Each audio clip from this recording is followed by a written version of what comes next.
Cruising right through week 4 of the college football season as Auburn gets ready to take on Arkansas. Coming off a loss, though, to LSU, and that is why we bring in our SEC insider, Matt Zenitz, today to discuss the loss, what overall has been learned from the Auburn Tigers. And I really want to kind of deep dive, not so much of what the speculation is on the outside, but what are we hearing from the players, and overall, what were the biggest surprises, besides losing to LSU, that this team faced now heading into week 4?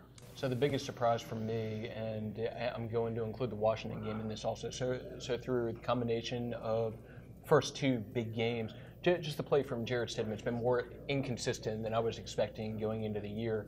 And there's still people I keep in contact with from the NFL world and seek feedback from them at different points. And Jarrett going into the year was very clearly viewed as one of the top quarterbacks in the country, especially from an NFL draft standpoint. So one of the top prospects for next year's NFL draft. And from what I've heard, had a first-round grade going into the year, was viewed in the NFL world as being a first-round type guy.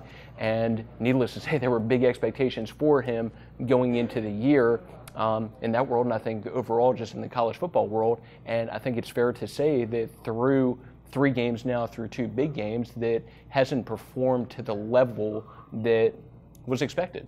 And started off kind of slow last year, picked it up, and then ended up having a very good season and doing some great things and helped them win some big games. But for them to have the kind of success that they're capable of having, they need him to be better than what he's been through the first 2 big games. And when we highlight some of the deficiency, one thing that really stands out to me, the offensive line, I think there was a lot of question marks coming into the season. Some of those question marks still kind of coming up. The consistency just isn't there, especially with Caleb Kim at center. I think that is one position that's been pointed to is it's really not so certain.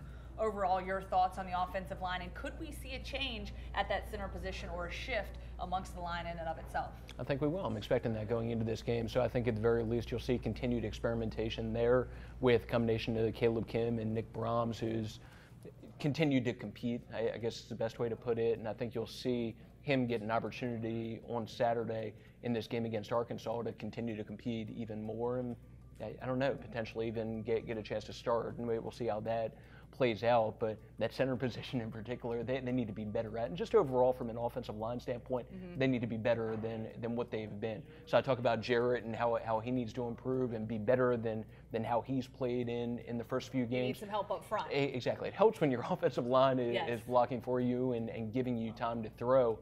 And that would help Jarrett, help the running game also. So the goal, which was going to be my next question, the running game, another area of concern. You haven't seen anybody really emerge. You would like to think that Boobie Whitlow is that guy. Kim Martin, though, he hasn't really been getting too many carries.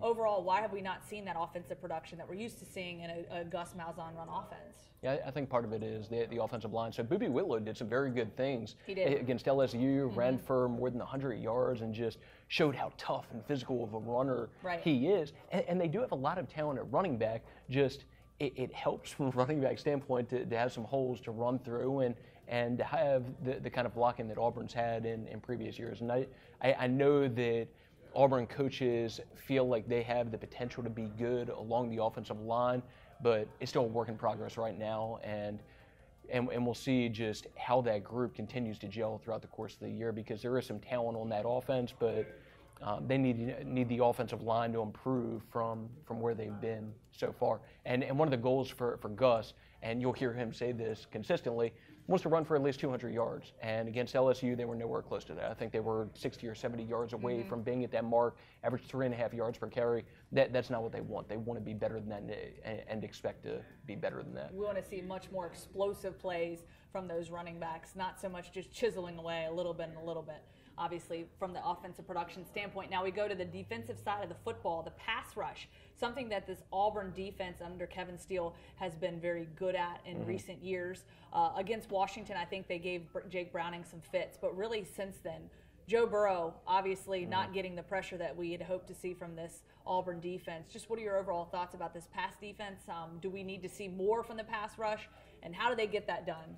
I know those are all the questions that everybody wants to know. Right? We had the magic wand here. Well, I'll say this. LSU did something that very much helped to give Joe Burrow some extra time, and it was in max protect a lot. So had more people back there, or more people there blocking to avoid and prevent Auburn from getting pressure than maybe you'll typically see from most teams. So have 7 people in there blocking, it makes it more difficult to get that kind of pressure that, like you saw against Washington with Auburn. So Auburn has some very good people in the front 7, and I think you'll see more consistent disruption and just more consistent pressure from a pass rush standpoint moving forward. But that's something that people at Auburn have pointed to as far as being an issue against LSU and something that prevented them from being more productive from a pass rush standpoint. It's just that LSU was in max protect and had more people along the line there to prevent Auburn from getting that kind of pressure. Yeah, I think that's a great point schematically.